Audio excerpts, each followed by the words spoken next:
So my name is Dean Rankine.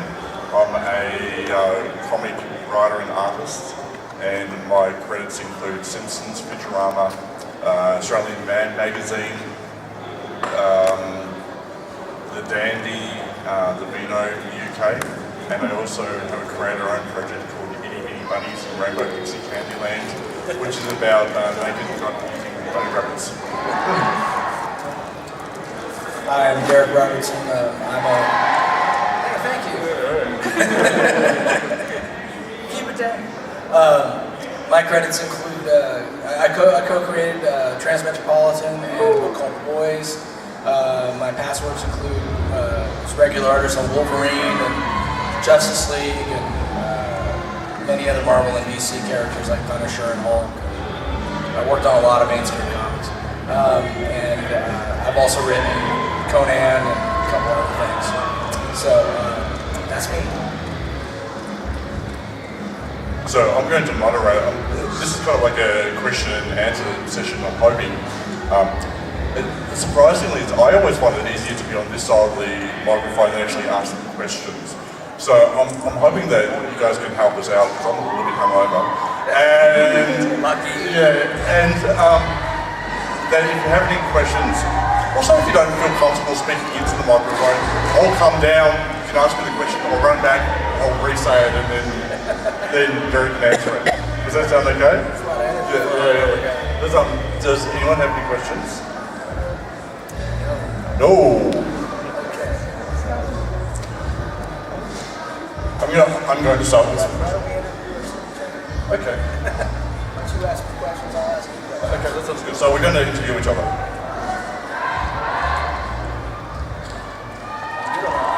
No. You know, the standard questions are always, well, why did you want to do the why comic thing? What brought you to do what you do now?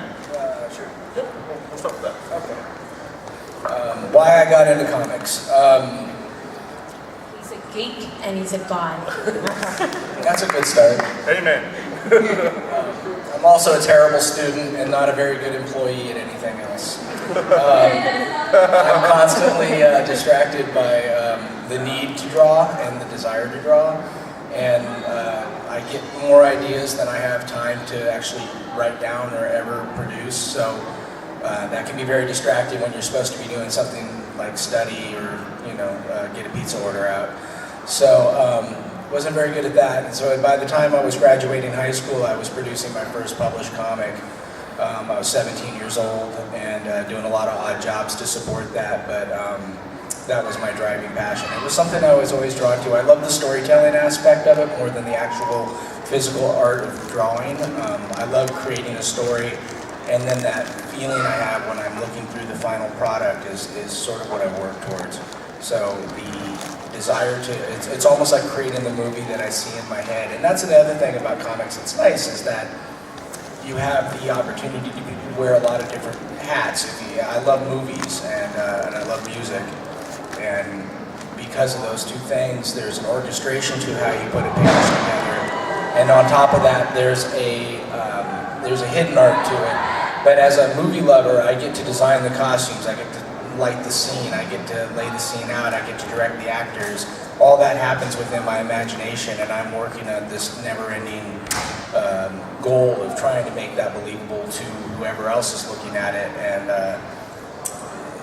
when I've got somebody to react, I've had people come up and say, "Oh, this scene made me cry," and I feel like that's the best I could possibly achieve, is because if I can cause a major emotion at that point in the story, that's what the art and the magic of comic books is all about, because comics is a very intimate experience, as opposed to what's different about comics and movies in that regard is that when you're looking at a film, a director has decided how long you get to see something and at what pace and what build you experience that moment. So if it's something shocking, like somebody's head exploding, the director might choose to show you that just for a second, and then it's gone and it's moved on to something else, maybe people reacting to it or whatever. But in a comic, it's your choice. You get this interactive experience where if you come to a page and there's a head exploding and it's shocking, you can sit with that page as long as you want before you move on to the next moment. Maybe you're so eager you want to turn the page because you want to see what happens next. But a lot of times I imagine if the artwork's spectacular or somebody's really into it, you want to stay with that for a minute. That's your choice. You don't have that same... the same thinking doesn't go into a movie now with DVRs and the pause button allows people to do whatever they want, but in the big picture, a comic is an interactive experience, and that's always drawn me to it. So the art of how to pace a story and how to turn a page and create a movie within a two-dimensional world is still one that I find challenging and one that I enjoy. So that's why I do comics. This is another sort of stock standard kind of question, but like, I'm really interested as well to know that it's been like, so how did you start to like draw on the properties that you do, things like Wolverine and stuff like that? How did you get there? With the mainstream stuff, I was just drawn to it at a young age. The comic book industry has changed dramatically since the mid-'80s when I was trying to break in. The first comic book I ever collected was The Flash, and then I was like 10 or 11 when I started discovering comics, and then as far as the superhero stuff goes, the stuff that really got me excited. As I got older, I just realized more and more that, hey, there are names of the people who actually created the comics in the book, and the guy that edits it, and all that, and I started paying attention to those credits. Then I realized, hey, somebody's making money and this is their job. And I thought, wow, what a great job. It's not. But I thought, as a kid, I thought it was a great job. And so I just started going to the first time I went to a Comic-Con, I started meeting the people that were listed in the books. And then I started to find that they go to these conventions and I'd ask them, like, how do you break in? And then in those days also editors for the comics would come to the shows. And you can meet the editor, and the editor would look at your work and sometimes remember you or give you critique and say, you're not ready yet because this is wrong and that's wrong. And if you had a thick skin and you were willing to listen and learn, you could take yourself home, and then the next year when they come back around, you could have better samples ready. And that's how I ended up getting it. And I just got lucky. I mean, when I was 13, I loved Wolverine and was drawing him in all my sketchbooks and working on anatomy and lighting and shading and buying books on anatomy and how to make that all work, and make it look believable. Because all my favorite artists were like guys like Frank Miller and John Byrne and Dave Gibbons, and I wanted to be like them. Brian Bolland, my all-time favorite, and I wanted to be more like them. So I would just either emulate their work or try to deconstruct their work. And then I took my stuff back to the editors, and the first job I got at Marvel was on Wolverine. So I happened to meet the right editor at the right place, and I was working on Justice League. And in those days, if you were getting work from DC, Marvel would want you, and if you were getting work from Marvel, DC would want you. So you'd almost play them off each other, and it was like this weird talent grab going on in the late '80s, which scooped up guys like Rob Liefeld and Todd McFarlane, and I knew Jim Lee when he just broke in because they were coming around the convention scene in those days. So that's how I ended up on Looks Like Wolverine. And once you get in, if you do a good job and beat the deadlines, the editors tend to want to work with you some more. Well, I think that from the outside, drawing comics, it looks glamorous. As a kid, I would want to do that. What do you find hard? Is it like a question? Yes. Yeah, what's not fun about drawing comics? The business of comics, you're ultimately an independent contractor for the most part, meaning that if you are due money, a lot of people in publishing are very eager to get the work from you. They'll push you the whole time to get the work. But then the accounting department, not quite as urgent. Somehow they like when you have to submit an invoice and for the work you've done, and you're waiting on that work money so you can pay your bills and do the things, and the bank doesn't really care if the accounting department's, oh, we misplaced your invoice, or oh, I thought that went out already. Well, guess what, it didn't. But when they want their book to go out, there's a lot of high pressure. So you're constantly chasing after your own money, and you work at home, which can be a blessing and a curse, because if you're on a long deadline, or you're really under the gun and you need to get something done by a certain time, you'll go days without seeing friends or going out. You probably experienced this yourself, yeah. So you sort of start to feel like you're in a cozy prison.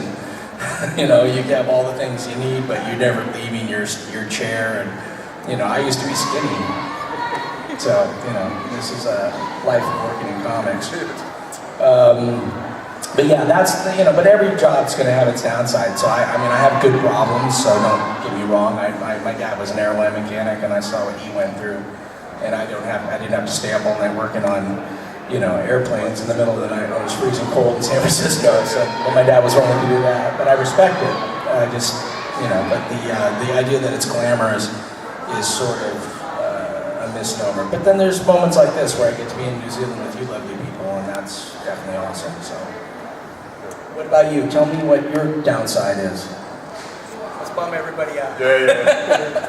I think my lack of consistent money, like my wife works full time and to help pay the bill, and I feel really guilty about that. That, you know, as a man, you're supposed to, you know, pay the bills, and you know, and when I think, you know, sometimes I can't pay the bills and I have to. She doesn't hate her job, but you know, some days it's really hard on her. So I do feel bad. I feel like that. I should some way have more consistent income coming in by now. Like I've been around. I'm drawing some stuff. You know, why is it not quite working? So that's I think that's one of the downsides. But then to counter that. I can't stop. Yeah, it's like, so I think there's part of the guilt as well, because I'm going to pack it all in and I'm going to get a real job, and but I just can't do it. It's part of my, I don't know. So, yeah, you know, but still, it's like, I create something. I get to, when I get work for Simpsons, I get to write the words that Millhouse says. Yeah. You know, and I love that. I love that particular, something like that kind of property, because we all know what Ralph Wiggum sounds like when he speaks, and I love that.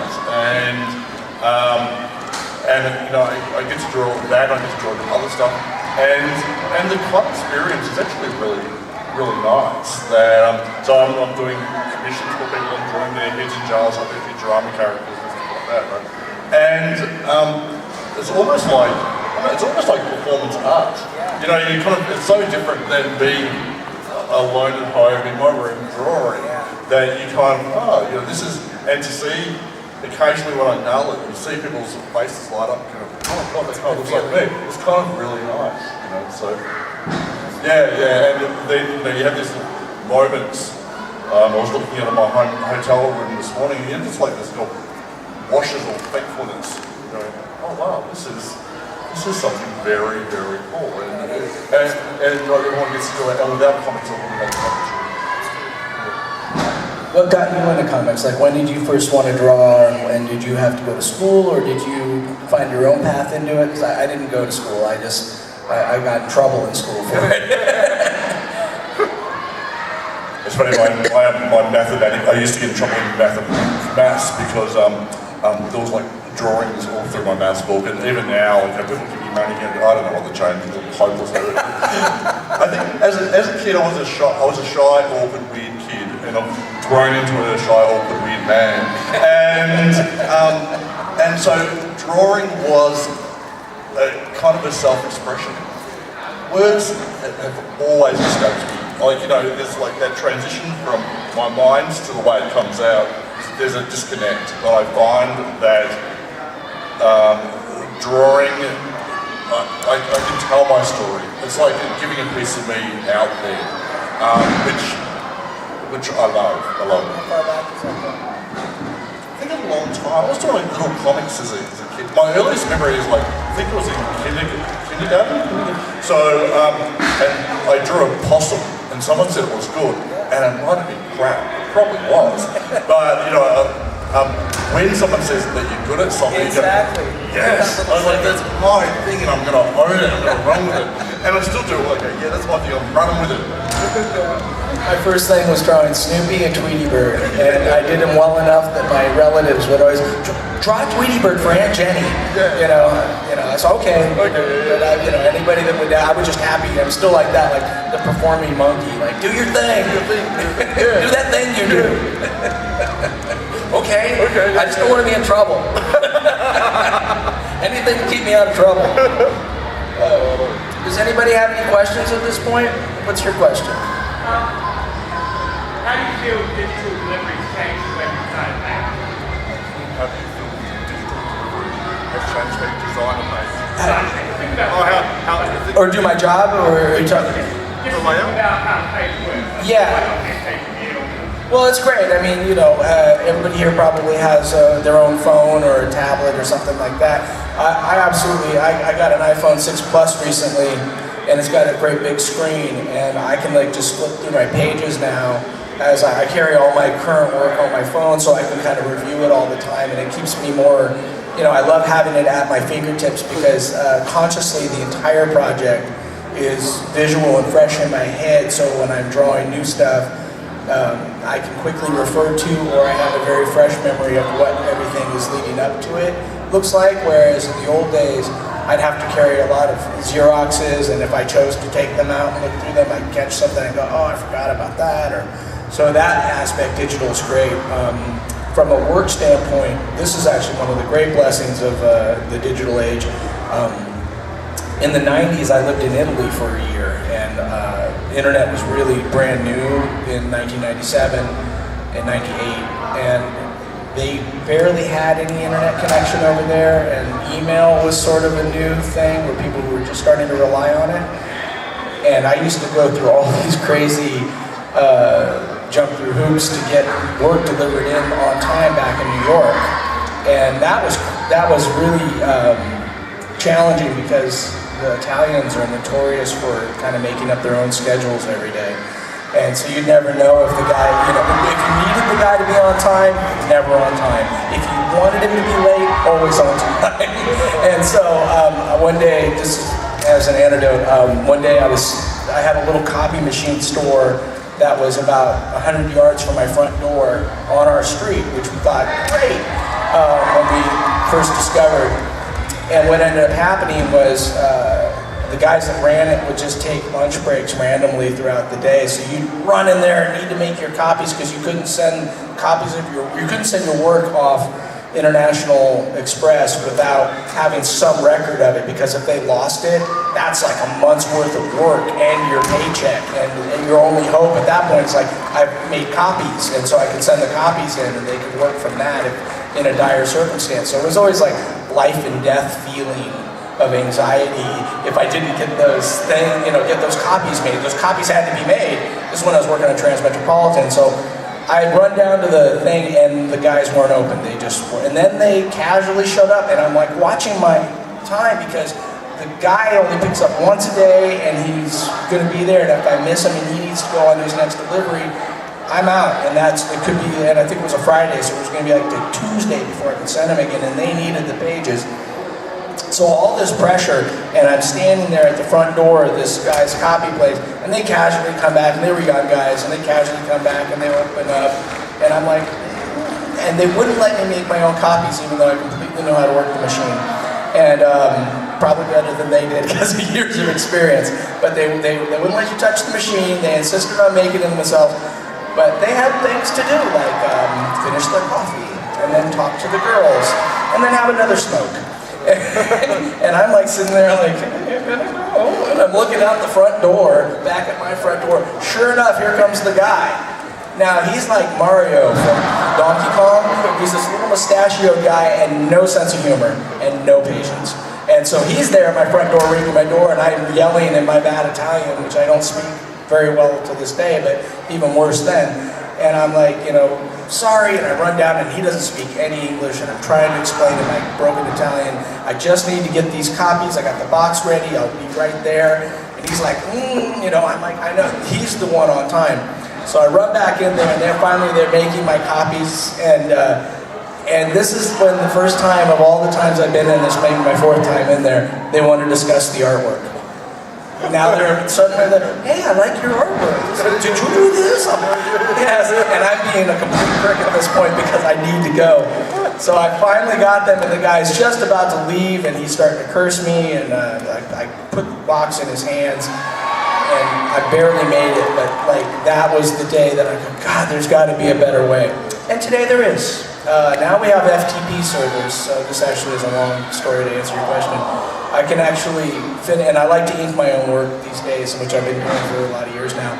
And so I can completely complete a finished page digitally with Photoshop, and then all I have to do is either email it to the editor, the file, or upload it to an FTP site, which they can assemble an entire book from. So at this point, comic book production has gone from like FedEx is going cross country and around the world to just finishing a file and uploading it to an FTP site.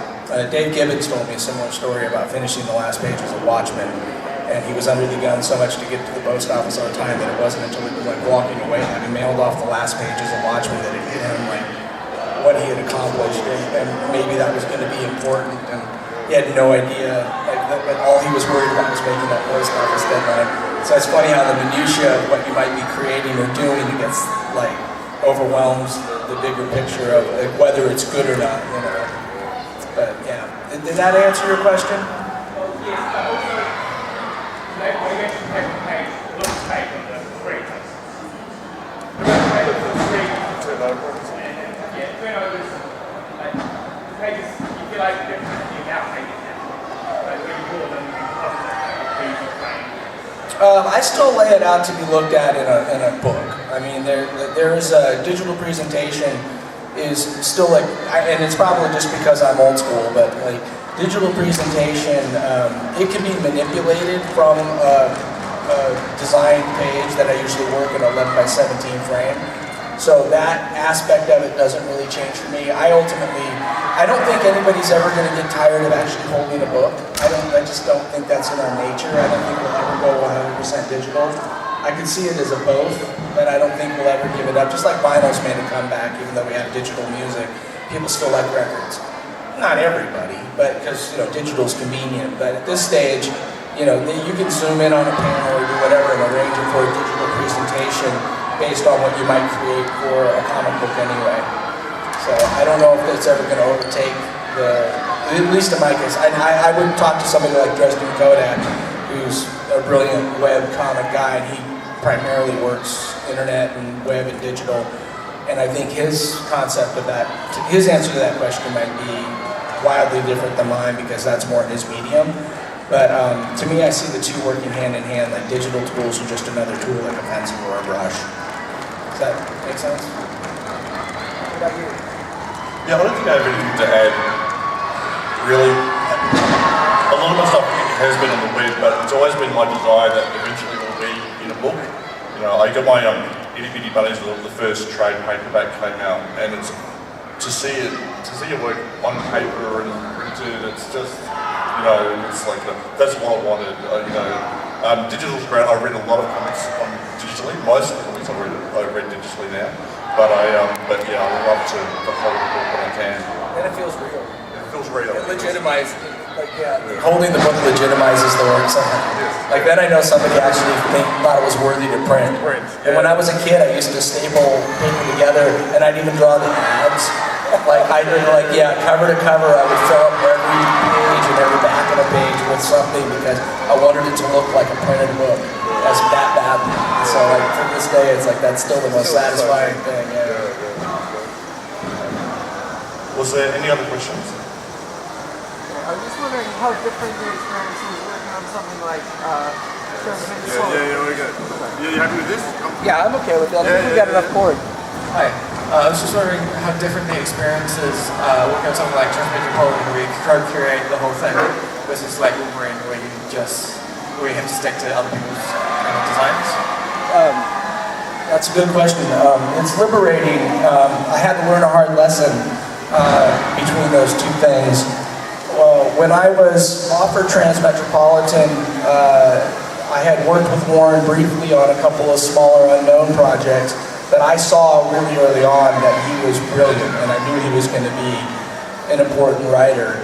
and I was right. And I was so excited by, and it was weird, the first thing we had done together was for a dying company called Malibu. They had an Ultraverse.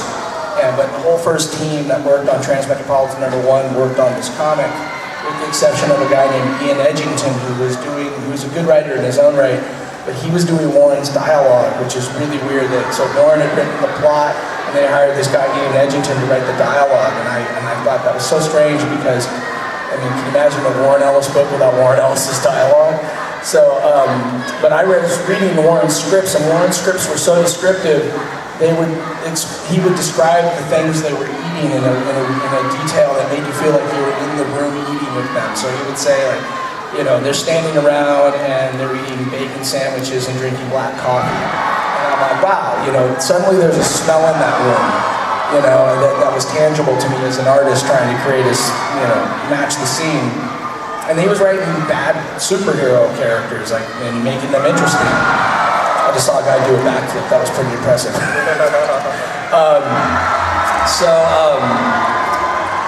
I was drawn to that, and I called Warren and I said, hey, if you ever want to do a monthly book together, I'd love to. I think you're brilliant. He said, I like your work too. And so it was almost a year later that he called me and said, hey, are you interested in doing this book? Sci-fi book for a new company that Vertigo's doing called Helix. It's called Transmetropolitan. It's about this guy named Caleb Newcastle, and that was his name at the time. He would later become Spider Jerusalem. And he said, and he described the pitch to me, and we had ideas and pitched it back and forth, and then we started laughing about what we would like to do with it. And I said, that's great. I said, I'll do that book monthly. He goes, well, I only thought you know, maybe do 3 issues, we get another artist every arc. And I said, well, if that's your choice, but I'd love to do this. He goes, well, if you do this monthly with me, and you'll do it every month, I'll make you co-creator. And that's where that was born. To answer your question, shortly thereafter, I got called from Marvel, and I had been like a wallflower in both Marvel and DC all this time, where I get like one job here or one job there, and that's very stressful because it's nice to have a monthly income. And they called me and said, hey, we want you to do a book called Spider-Man Team Up, which I had done a couple fill-in issues for, and I'd done a number of covers for. They were going to give me the book. And to this day, that would still be kind of an awesome book to work on, where every month it's Spider-Man and some other Marvel hero. And I even ended up writing an issue and writing and drawing an issue of Marvel or Spider-Man Team Up with Gambit. And it's fun. I love that. I love Spider-Man, and I'd love to draw Spider-Man, like, you know, this month he's with the Thing, and this month he's with Wolverine, you know.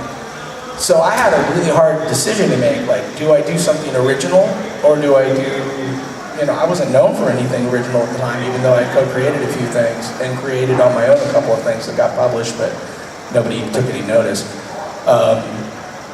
But I had to go back and forth, and ultimately a friend of mine said, well, he's in the business too, he works in video games now, but he said, if you do Spider-Man every month, you'll always be another guy that worked on Spider-Man. But if you create this thing and it takes off, it'll be your name above the character. You will always be responsible for that character, and you know, which one will you look back on and feel better about? And ultimately I chose Transmetropolitan, obviously, and I don't regret that. Years later, as I finished Transmetropolitan, I got hired to do Wolverine, which, as at 13 years old, like my 13-year-old self, like, was having a party in my brain, you know. So excited, I'm like, it's finally happened. I reached, you know, the top of Mount Olympus. I am drawing Wolverine. I was working with Greg Rucka, who's still to this day a great friend of mine, and I'd love to work with some more. We loved collaborating. Everything fell into place. They hired me exclusively to do the book.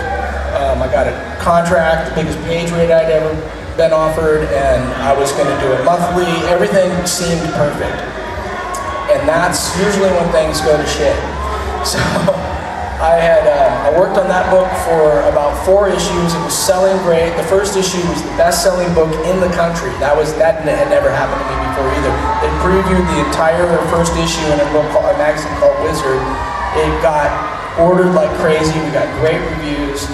And they rebooted it at #1. I mean, it was all seemed well, and then the X-Men 2 movie came out. And at that point in Marvel, they were kind of experimenting all over the place. The Ultimates had just come out and were making a big splash. People were reluctantly accepting Ultimate Spider-Man and Ultimate X-Men and the Ultimates, which would, no pun intended, ultimately become the Avengers movie, or the basis of those characters. And so it was this dilemma where the people up top above editorial really wanted us to get on model and mirror the movies. Not just me, but I was doing the main title of the main character in the X-Men movies that Hugh Jackman was making an incredible performance of, and so everybody had, but Wolverine in the Ultimates had like a goatee, and Sean Chen was drawing a tall, skinny Wolverine, which he's a terrific artist, but if you know anything about the X-Men, which, like I said, I worshiped this character since I was a kid, and I read the Marvel Handbook, like it was the Bible, and he's 5'3". Now I'm 5'8", right about there. That's a little guy. And, but yet he's face to face with Scott Summers, who's 6'2", and they call him Slim. What's wrong with this picture? Unless Wolverine's got platform heels about yay big, somebody's drawing him wrong, and it wasn't me. But we had to go back and forth about it, and ultimately I had to learn, to answer your question, because I don't get to them quickly, I learned the hard way that I don't own Wolverine. I love him. He's still like a part of me. I fantasized being Wolverine as a kid when I get angry. I thought, God, wouldn't it be great if like that guy that's giving me all this trouble in class and I can't stand him and his buddies like, push me in the lockers, I could just turn around and go snit. And then they can punch me all they want, I just know it would heal up. That would be just delicious. I wanted that ability so badly that I poured my desires and fantasies into that character. So when I was drawing him and I was the monthly guy and I felt like it was my book, I'm like, I'm going to give them the greatest Wolverine book they've ever seen. And I tried, and slowly but surely I realized it didn't matter what I wanted. It didn't matter how I saw Wolverine. It didn't matter how much I loved Wolverine. Wolverine is a trademark of the Marvel Corporation and now the Disney Corporation. And any more than I could love Mickey Mouse, as much as anybody could love Mickey Mouse, I would have to draw Mickey Mouse the way he looks in the ads and they have a chart and you say, Mickey looks like this, he's this tall, he's this many circles, you draw him like this. Growing up on Wolverine, guys like Frank Miller and John Byrne and Sam Keith and Barry Windsor Smith, if you look at all their Wolverines side by side, wildly different. Wildly different. Sam Keith was like this weird ball with hair, and John Burns was like slick and smart and had this big expressions, where Frank Miller's was almost gestural. And then Barry Windsor Smith was like a classically trained artist from the museum, stepped out of his comfort zone and took on comic books. He made him beautiful and eloquent. Weapon X is still one of the most beautifully drawn books ever, and brought dignity and majesty to the character. But all very different interpretations. So as a kid growing up, I thought, hey, that's my job. I have to get in there and get my own vision for Wolverine and show the world what I can do, because they've given me, the key to this character. I get to drive him around, like with your dad's nice car. I get to go drive him around for a while. I'm not going to hit anything, and I'm not going to drink and drive. I'm going to take real good care of this, but it wasn't enough. They didn't want that. They wanted what they wanted. And when I couldn't change myself to draw it the way they wanted to, they took him away. And I hadn't done anything wrong. They just didn't want what I was doing. And they changed their minds on me. It's like you go to a costume party, and then suddenly you find out after you put your costume on, it's a black tie party. Like, oops, I'm here dressed as a clown. So I went on to leave Wolverine, and I co-created a book called The Boys with Garth Ennis. And then I would have my own characters. And what I discovered in that time is that you can't tell me what Butcher looks like. You can't tell me what Wee Huey looks like.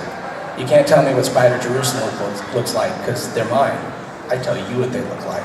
And I feel the same love and responsibility to make you guys love them the way I love them in my brain. And that's a more satisfying feeling. So in the years since finishing and walking away from The Boys, I've aspired to create more stuff that's original. And, sometimes people notice it, sometimes people don't, but at the end of the day, I feel like it's a more honest way to spend my days doing my artwork.